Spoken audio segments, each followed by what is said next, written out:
scientific evidence from a number of different reports, and we will be presenting some of that to you this morning here in Glasgow. So if I could ask for the first video clip to be played, please.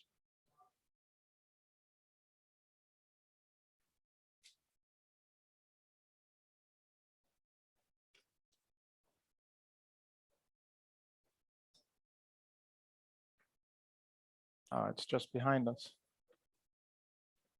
Ah, there it is.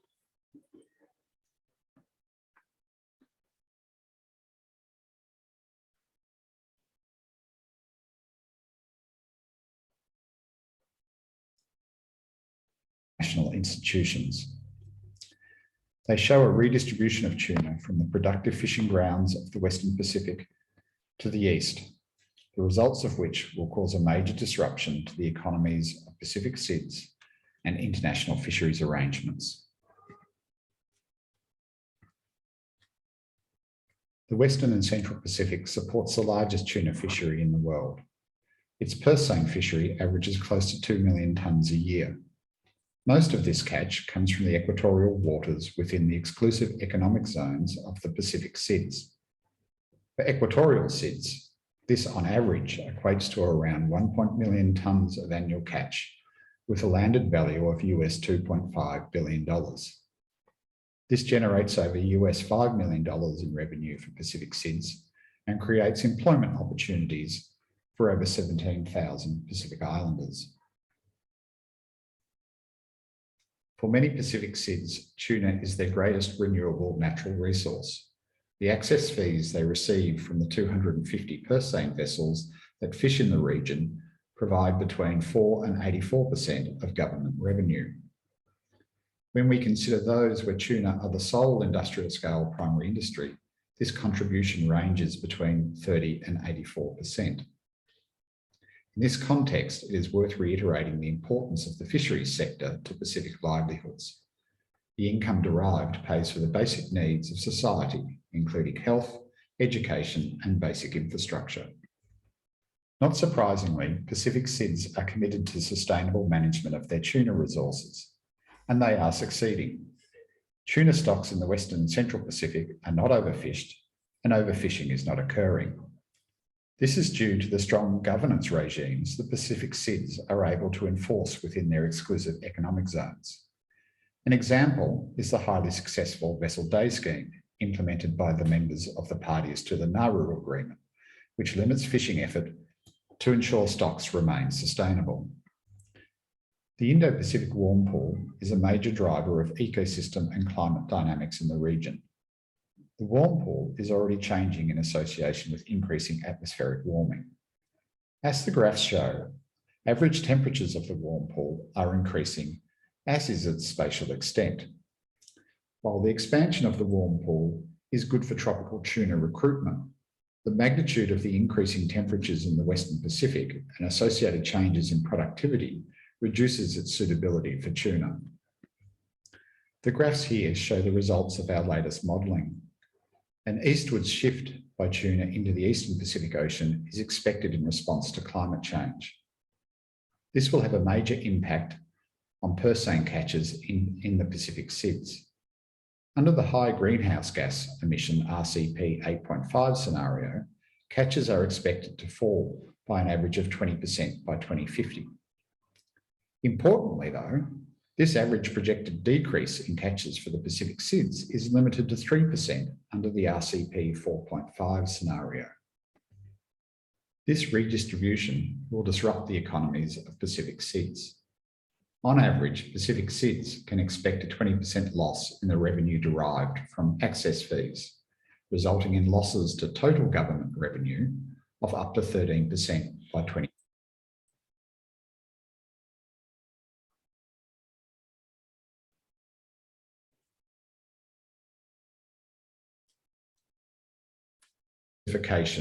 After 2050 will reduce the overall abundance of tuna in the Pacific, negating the short-term increases projected. More critically, these effects are expected to further decrease the abundances of tuna in the Western and Central Pacific, magnifying the effect of the redistribution. Climate change will make the ecosystem dynamics of the equatorial Pacific more chaotic. This will decrease the margins of error for sustainability. Refuge habitats for tuna will become increasingly critical, and Pacific SIDS will become increasingly reliant on these to access tuna. The costs of managing tuna are expected to increase as advanced warning systems and more complex monitoring, control, and surveillance are required. The redistribution of equatorial tunas will also require a revision of existing international instruments for their management. Currently, 2 tuna RFMOs are responsible for international tuna management in the Pacific, one for the East and one for the West. Our analyses indicate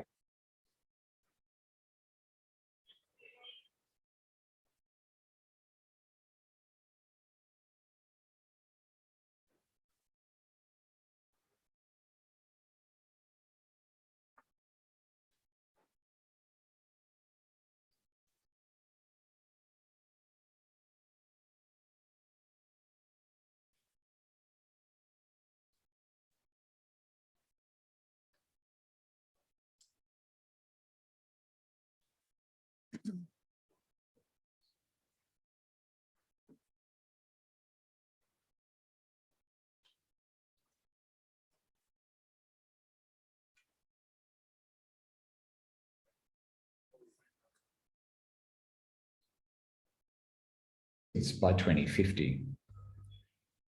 Our work on the impact of changing climate on Pacific fisheries has evolved from an early focus on understanding the change to ascribing attribution to the current focus on developing solutions. Pathways to sustain tuna-dependent Pacific economies have been identified. Clearly meeting the commitments of the Paris Agreement are critical. Our analysis unambiguously shows that the impact of tuna redistribution will be substantially reduced if these targets are met. To protect economic opportunities, access rights for Pacific SIDS must be maintained, regardless of tuna redistribution. This will require a rethink of the international instruments used to manage high seas fisheries. Pacific livelihoods must also be protected. This will be significantly enhanced by implementation of the climate resolution of the Western and Central Pacific Fisheries Commission. The potential losses borne by Pacific SIDS from climate change is disproportionate, resulting in economic and livelihood losses that are not commensurate with their greenhouse gas emissions. Moreover, it is likely that those nations with greatest responsibility for greenhouse gas emissions will benefit from the tuna redistribution. As tuna move into the high seas regions, under current international arrangements, these nations will have access to tuna resources at significantly lower cost, as access fees will no longer apply. Critically, the redistribution of tuna is likely to threaten their sustainability. Western and Central Pacific tuna are currently the best managed in the world. This is due to the custodianship and capacity of Pacific SIDS to enforce strong regulation within their exclusive economic zones. Redistribution into the high seas will significantly increase the cost of managing these tuna resources. For more detailed information, I refer you to the following open access publication. The technical team responsible for this work is available now to answer any questions that may arise during your following discussions, and also for the duration of COP26. All right. Thank you very much for that. I apologize to our panelists because we couldn't actually hear what was being presented, but you did see the presentation, and that was actually the presentation from Simon Nicol, one of the senior fisheries scientists in the region, that was going to come next. But we will now have the video clip that we were going to initially show.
frozen. It does, doesn't it?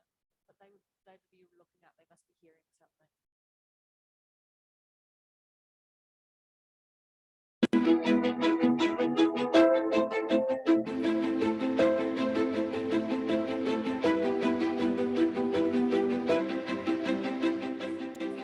The benefits of our tuna fisheries to our region is so significant.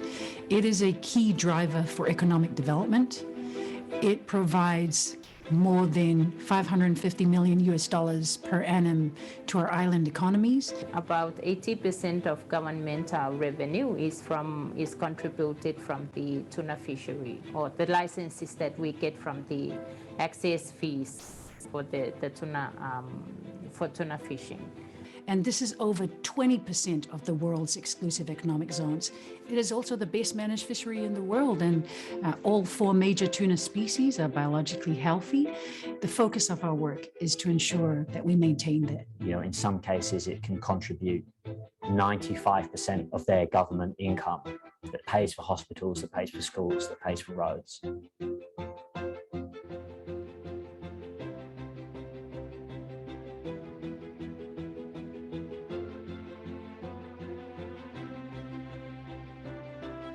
Obviously, climate change is a major problem for us. The issue of sea level rise and maritime boundaries is a critical one for the Pacific to address.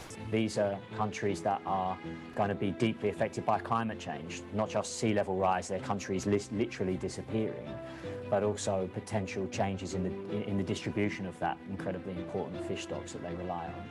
Ocean science is so important to our tuna fisheries management work because it provides the assessment of the status of stocks, its impact of tuna fishing on the ecosystem, the impact of climate change on the ecosystem. So most notably after 2050, an eastwards shift of our tuna stocks. And that is something that we need to understand really well so that we can respond and adapt our fisheries management frameworks appropriately.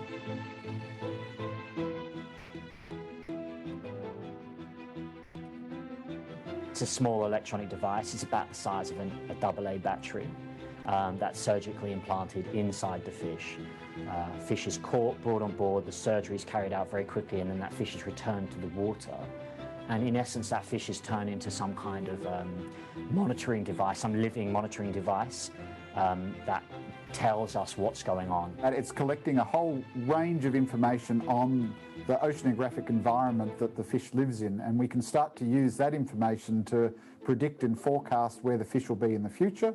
We are able to identify what stresses or changes are affecting tuna behaviour and changes in stock status over time, whether that might be because of the physical environment or anthropogenic influences such as marine pollution, or if it's directly related to fishing activities. All other countries that are dependent on tuna, we depend so much on the best available science that is provided to us for decision making. Here in the Pacific, we are fortunate to have the Oceanic Fisheries Program within SPC that has a team of world-class fisheries scientists who are responsible for producing the stock assessments, ecosystem monitoring, and who undertake different analyses and research to give us sound scientific advice to manage tuna fisheries here in the Western and Central Pacific Ocean. And ultimately, all of this leads towards ensuring our people have the best advice, the best support, or resource, so that we can maximize both our economic and our social returns, our benefits from this resource.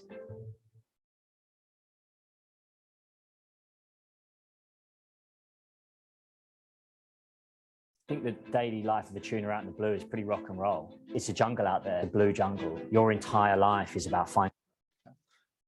Thank you very much for that video clip. So just a couple of take homes from that is it really comes down to a conjunction of biology and physics. The biology of it is that the tuna fish chase the small fish chase other plankton and other smaller fish. And if any of those are temperature sensitive, I'm not on.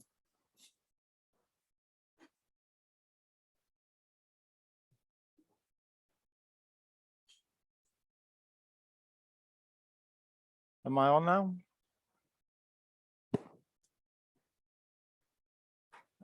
Oh, You better talk, okay, Espen. all right. Otherwise they're not- So a couple of take homes from No, this. Still, we've got a yes and no. Got some yeses. They can hear us on the Zoom link. Yeah, okay. So a couple of take homes from this. It's a question of a juncture between biology and physics. The biology is that the tuna fish chase the smaller fish chase phytoplanktons and other things. And if any of these parts are temperature sensitive or have a temperature preference, of course, you will see that some of it will shift. And that's what the temperature changes caused by climate change are demonstrating. It's pushing the feedstocks away from where they currently reside, and the tuna are chasing it. The second point is that within the EEZs of the Pacific Island countries, we have a very significant and effective management system, as you could have seen from the numbers. So if the tuna stocks remain primarily within our EEZs, our management system will prevail. However, if they go into the high seas, then it becomes a different issue. But I'd like to turn to our panelists and ask some questions on some of the take-homes from this, and also some of the concerns that that they have with climate change and fisheries and the broader implications for the region and for their countries.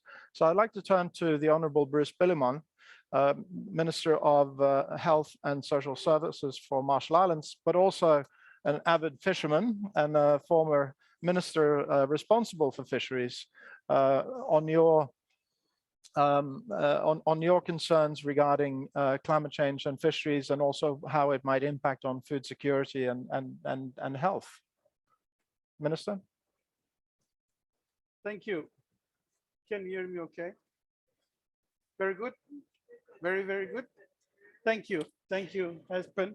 And before I start, let me acknowledge my good colleague, Ambassador Gay, and of course, my friend here, and all of you, and all those that are joining us. I came with a prepared note, talking point, but after seeing that, I think I'll just talk from my heart, seeing and going through the video. It really touches me. And let me speak in terms of the question that was posed to me, and I'll use two keywords: and security and health. And security, as my placement now as I come here as a Minister of Environment, acting in my capacity in coming to this Glasgow meetings, convention here in Glasgow COP26. And I can say that the tuna and Marshall Islands are just like the same. Traditionally, we have songs about ocean, we have songs about our food. And I just cannot imagine trying to displace the tuna from the people and the livelihood, and of course the culture. It's difficult for me to really comprehend that.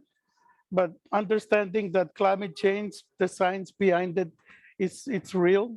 It gives me so much nervousness and kind of afraid to see what the future is. But at the same time, I must confront what I see, because it's the reality that it's coming towards my way, and based on the studies and on the science, and even though what the video tell us and show us, it's imminent, but it's something that we have to fight it. Security in terms of Marshall Island climate change and displacement of tuna, it's quite flabbergasted, if I can say it, because financially, about 5-6 years ago, we used to get maybe about 3, 4, 5 million every year just from tuna through the VTS and the source as a source of revenue. We normally get about 3, 4, but today we're getting about 24, 23. So it's a significant increase. So imagine the tuna then moving away from us, that would really affect the financial security of my country. And when it affects the financial security, it affects the livelihood on the educational, on the environment, everything, because it's one of the key sources of revenue that sustain and contributes to the development and the progress of the society of my country. And in terms of health, then, well, I'm a minister of health. And it's funny because for the vulnerable countries, especially us in the Pacific, we were succeeding against, we're fighting well, and we really haven't affected by the COVID-19. We have the leadership, I think we have the manpower, and we have the skill to try to prevent the COVID from coming in there. But when it comes to climate change, we really stand no chance to fight it, because it just not made for fight with us. It's a losing battle that, as a minister of health, I see it. And if sea rise, the waves, everything will come up, they will affect the livelihood.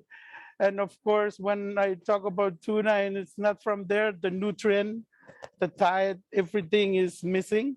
And my country is so reliant on import of food from outside.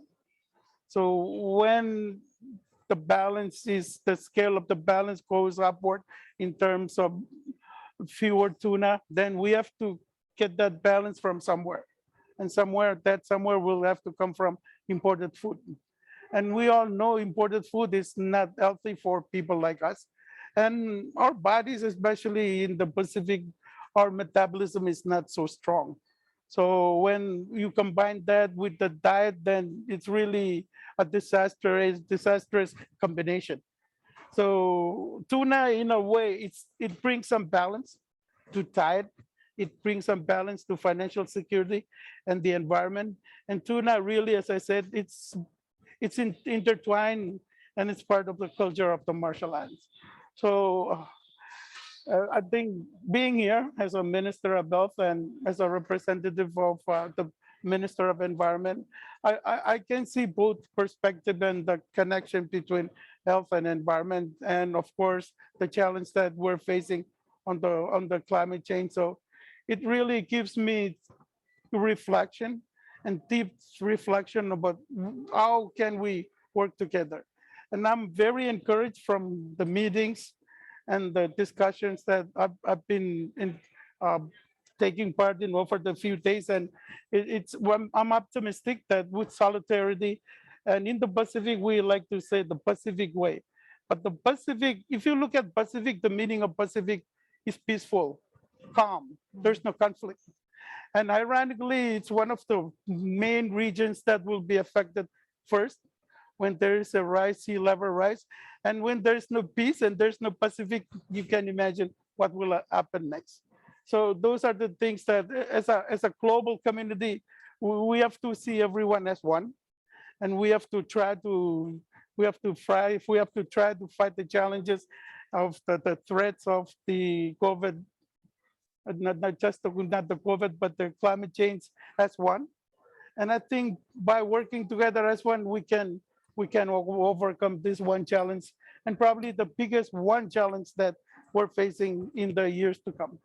So in answering your question, that's what I can say, but I thank you for the opportunity for me and for the Marshall Islands to participate in this event. We're very honored and also fortunate, and we learned from this. And upon going on, I think with my ambassador here, we can still exchange to come up with ideas and solutions on how we can overcome the threat that we're facing from climate change. So I thank you, the host, and I thank you, Espen, for the opportunity. Komal Minister, I really want to thank you for that heartfelt message, and thank you for not reading from your notes. That was very, very inspiring, and thank you for that.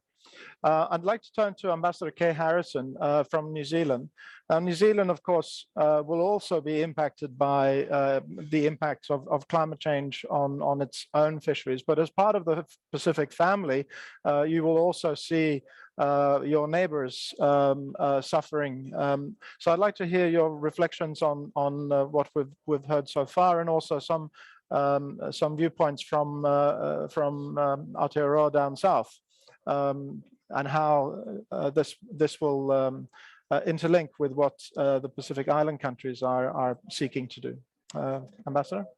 Kia ora, Espen, and ngā mihi kia koutou katoa, ngā mihi aroha kia koe. Thank you. And you didn't mention that I'm also a keen fisher person, fisher woman.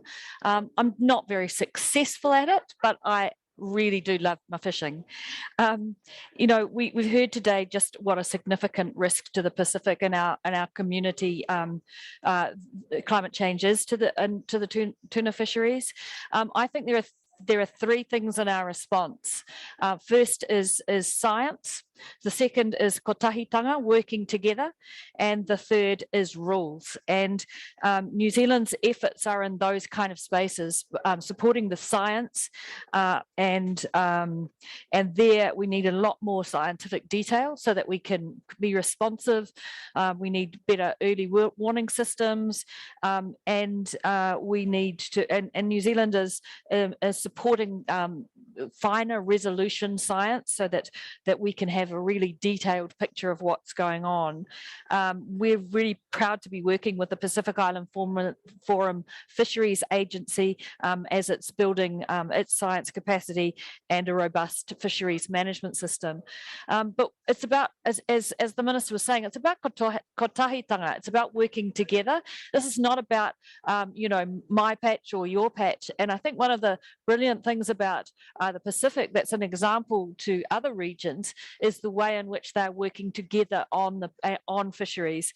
And the parties to the Nauru Agreement have shown the power of Pacific leadership in securing economic benefits for the region and developing a system that's resilient to at least the short-term changes in tuna migration. But the Pacific Island Forum Fisheries Agency members agreeing high seas limits and allocations, etc., will be really more and more important. So the third thing, though, is rules. And with the tuna moving into international waters, we've got to strengthen our response to increased illegal, unregulated and unreported fishing.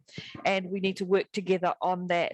And we need to be clear about securing those EEZs so that Pacific communities can be confident about that into the future. But the displacement of tuna in Tokelau, for example, you know, that's 84% of the government's revenue in Tokelau. So we are looking at quite devastating consequences of this effect of climate change. So yes, we can respond with science, kotahitanga, working together, and rules, but you know what? Before that, first and foremost, it's 1.5. It's the mitigation that we need to be stressing to everybody else who's here in Glasgow. 1.5. Thanks, Espen. Thank you very much.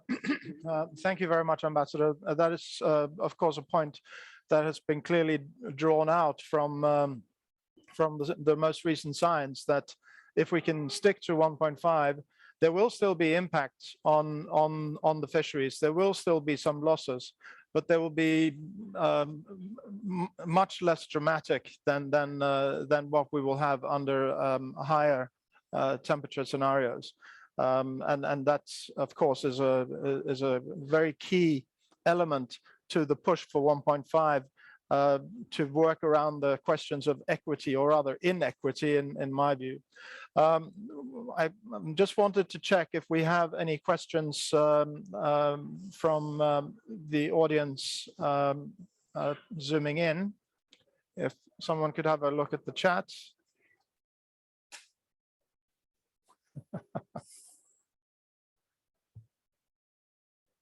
No questions from overseas yet. All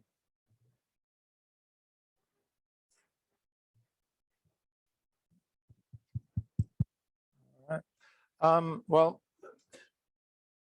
perhaps we could play the second video. since we're getting close to time. But this video will talk a little bit more about the most recent science.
So thank you for watching this video. We have a question from one of my colleagues at SPC, Coral Pasisi, who's asking what role do you think climate finance should play in addressing this issue? Minister Willimon, I know that you've been talking a bit about the need for financing to small island countries to adapt. Do you see that climate finance should be brought to bear on this climate change and fisheries issue?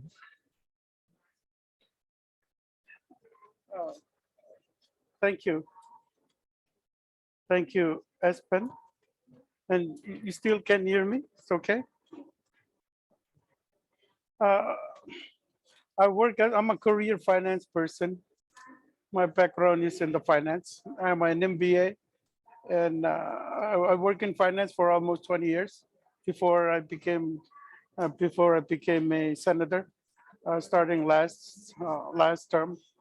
And I think one security we can have in terms of the role finance can play is for finance to allocate a portion of the money that we receive today from the VTS that we're receiving towards some sustainability or trust fund that we can, as a buffer in the future, if it becomes worse, then that's something that we can use to stabilize the imbalance that we derive from revenue. So that it's more of towards the investment side of it and more of a trust fund. So maybe the role of finance can come up with schemes and some recommendations to the government how we can best use the fundings that the receipts, the revenues that we currently receive through the VTS schemes. And of course, if there is any support we can also receive from other our donor friends or friends that we can, it's more of a stabilizing fund towards the impacts of climate change. So that's what I can answer you with. Thank you, Minister. So you're suggesting that the countries themselves now start to plan ahead. But perhaps, Ambassador Harrison, I could ask you from the perspective of one of our development partners, but also working closely with other development partners in the climate finance and the adaptation side. Where do you see that perhaps international climate change finance could be best directed? Would it be towards the early warning systems, or would it be towards improving on the management systems, or should we focus on reducing emissions? I think it's yes, yes, and yes. It's all of, I mean, the response to climate change is always going to be all of the above, right? And I think we have to work in partnership to determine exactly how that money is going to be used. At the moment, New Zealand is contributing on the science side and early warning side, but we've just announced a much bigger climate finance commitment of 1.3 billion. And so open to some big conversations in this space about what we can be doing with that. But our view is, you know, we work that out together, and we do think that regionally we are most effective rather than, you know, country by country. Thanks. Thank you very much for that. We have a question from Patricia Sykes-Cornish from the Forum Fisheries Agency. What kind of alternative economic livelihood and food security diversification options are available to some of these heavily dependent island nations if the worst case scenario is realized? That's a big one, Minister. Would you like to? I think coastal fish farming, those are some options that I can think of right now. But if there is no option for saving the tuna, if we cannot control that, we cannot. And I like the question posed because we have to look at alternatives. And fortunate or not, if it happens, it happens. And God willing, I agree with what the Ambassador Kay said, that in terms of climate mitigation, adaptation, trying to control the global warming affecting the sea, that the warming the ocean, those are some of the methods and the mechanisms and the systems that we can adopt. But at the same time, our ocean is, we're an atoll country. So the privilege of sea farming and fish farming, it's something that we can also exercise and we can also adapt. But we have to look at options. There are alternatives out there, but we know through these conventions, we see. Yesterday I went to a blue food convention sponsored by WHO, basically looking at how to diversify the food supply. So those are some options that from my side, I can say that as a government and as a region, we can work towards. Yeah. Thank you. Yeah. Well, thank you very much, Minister. So lagoon-based aquaculture, I guess, would be, since you don't have a lot of land space in the Marshalls that you can utilize, but thank you for that. Ambassador Harrison, would you like to opine? Yeah, two quick points. One, I think it's absolutely dangerous if we only think about the worst case scenarios. We know we've got what remains of this decade to make a major impact on reducing emissions and therefore changing the outcome in the scenario that we're facing. But at the same time, as the Minister has said, we need to be smart, and that means we need to think about aquaculture and coastal fisheries and those adaptations that the Minister is already pursuing. But first and foremost, use this decade to sort out our ambition on mitigation. Thank you very much. That's taking us towards the end of our time. I want to thank very much Minister Billimon and Ambassador Harrison for your contributions. I wanted to thank our listeners and viewers overseas for their participation and for the questions, and the audience here. Thank you very much for attending. I know it's been difficult to get into the building this morning, but thank you very much for coming. You've heard that this is very much an issue of equity, or rather inequity, for Pacific Island countries. We've done very little to contribute to the effects of global warming, but we will be feeling the impacts first. And one of those impacts will be very squarely felt on our fisheries, on our food security, and the livelihoods and health of our communities. So with that in mind, may I ask our panelists to flex for 1.5? Minister?